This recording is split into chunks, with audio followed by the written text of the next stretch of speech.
Assalamualaikum warahmatullahi wabarakatuh. Alhamdulillah alladzi farada alaina siyama haqqa hamdi. Wassalatu wassalamu ala Muhammadin nabiyyi wa ala alihi wa sahbihi wa jundi. Asyhadu an la ilaha illallah wahdahu la syarikalah wa asyhadu anna Muhammadan abduhu wa rasuluhu la nabiyya ba'da.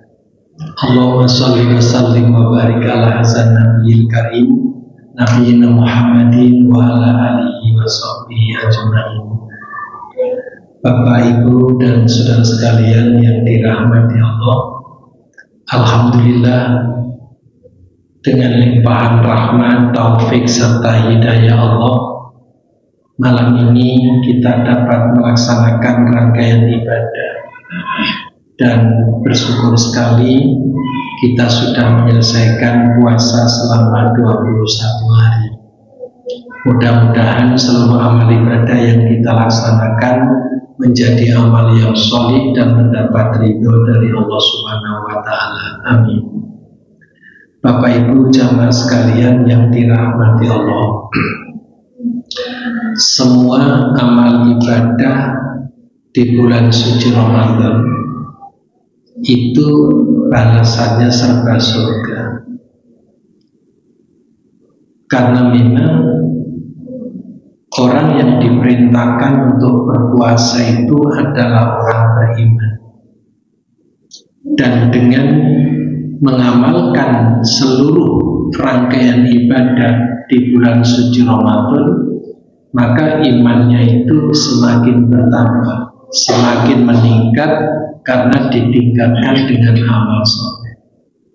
Maka gabungan iman dan amal soleh inilah yang akan mengantarkan orang yang berpuasa itu menjadi calon penghuni surga. Innalladzina amanu wa amilus sholihati kanat lahum jannatu firdausi nuzula khalidina fiha la yabghuna anha hiwala. Jadi orang beriman dan beramal soleh itu Allah nyatakan sendiri tempatnya adalah di surga. Mereka kekal di dalamnya. Satuan-satuan amal di bulan Ramadan itu benar-benar dinyatakan oleh Rasulullah SAW sebagai kunci membuka pintu surga. Misalnya dalam sebuah hadis yang diriwayatkan oleh Ibnu Huzaimah dari Salman Al-Farisi, di ujung khutbah akhir Sa'ban yang disampaikan oleh Rasulullah itu diakhiri dengan wa huwa syahrus sabr. Puasa itu bulan melati sabar. As-sabru thawabul jannah. Sabar itu balasannya adalah surga. Riwayat lain mengemukakan al-jannatu mustaqatun ila arba'ati asnaf. Surga itu merindukan 4 macam golongan manusia. Siapa 4 macam yang dirindukan surga ini? Pertama, ta'lil Quran, orang yang membaca Al-Quran. Yang kedua, wahafidhil lisan, orang yang menjaga lisan. Yang ketiga, wa mut'imil jihad, orang yang memberi makan kepada mereka yang lapar. Wa saumi fi syahri Ramadan, orang yang berpuasa di bulan Ramadan. Jadi, ketika kita memenuhi panggilan Allah untuk berpuasa, kita menjadi orang yang beriman, sekaligus puasa kita menjadi orang yang dirindukan surga. Orang yang berpuasa tidak hanya puasa, tetapi juga membaca Al-Quran, yang namanya talil Quran. Rasulullah itu ketika Ramadan tiba selalu baca Quran bersama malaikat Jibril. Bahkan kebiasaan ini dilanjutkan oleh para sahabat. Misalnya Qatadah, seorang tabi'in, itu paling tidak 2 hari sekali menghatamkan Quran. Bahkan yang lebih spektakuler itu Imam Hanafi itu 60 kali dalam satu bulan, dan Imam Syafi'i juga 60 kali. Waktu saya membaca riwayat itu hampir tidak percaya, tapi setelah saya cek kepada ustadz yang memandu di pesantren tahfidz, dibenarkan. Jadi kalau ustadz-ustadz itu menguji hafalan para santri, itu 4 jam itu bisa 10 juz hafal, 10 juz. Nah, kalau 30 juz berarti kan 4 jam kali 3 cuma 12 sehari. Semalamnya juga begitu.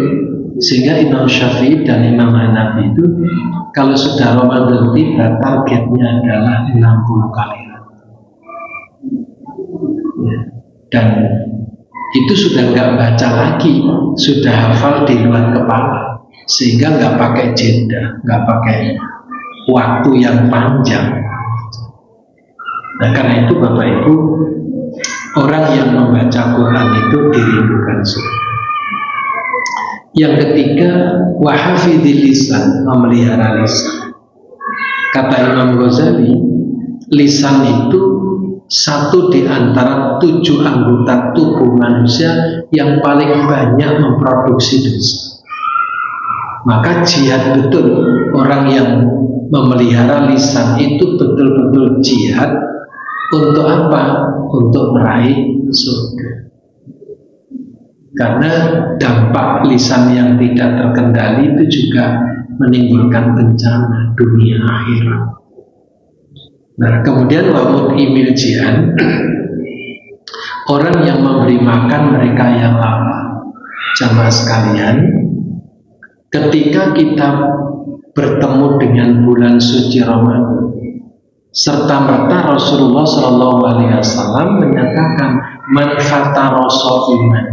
Barang siapa yang memberi buka orang yang berpuasa, maka pahalanya sama dengan pahala orang yang berpuasa, tanpa mengurangi pahala puasa orang yang menerima kebaikan kita. Nah, kalau 1 bulan kita puasa, pahala yang kita dapat ya cuma 30. Namun ketika setiap malam kita mengeluarkan 5 bungkus nasi, 5 kotak nasi, maka sudah punya 6 amalan dalam 1 hari. Amalan ibadah puasa. Nah, karena itu Bapak Ibu yang dirahmati Allah, 4 amalan yang menyebabkan kita dirindukan surga ini perlu kita lestarikan, perlu kita istiqomah. Karena sesudah Ramadan, meskipun kita tidak puasa di bulan Ramadan, tapi masih ada puasa-puasa sunnah. Sesudah Ramadan, meskipun tidak bertemu dengan syahrul Quran, kita tetap membaca Al-Quran. Demikian pula tidak hanya di bulan Ramadan saja kita memelihara lisan, tapi di luar Ramadan juga tetap lisan terjaga dengan baik. Dan demikian pula orang fakir miskin, orang kelaparan itu tidak hanya muncul di bulan Ramadan. Sepanjang tahun kita akan terus bertemu dengan orang-orang yang mengalami penderitaan lapar. Oleh karena itu Bapak Ibu yang dirahmati Allah, sesudah Ramadan nanti 4 macam amalan ini perlu kita lestarikan. Sehingga apa? Sampai ketemu Ramadan tahun depan, itu nuansanya tetap nuansa puasa seperti puasa di bulan suci Ramadan.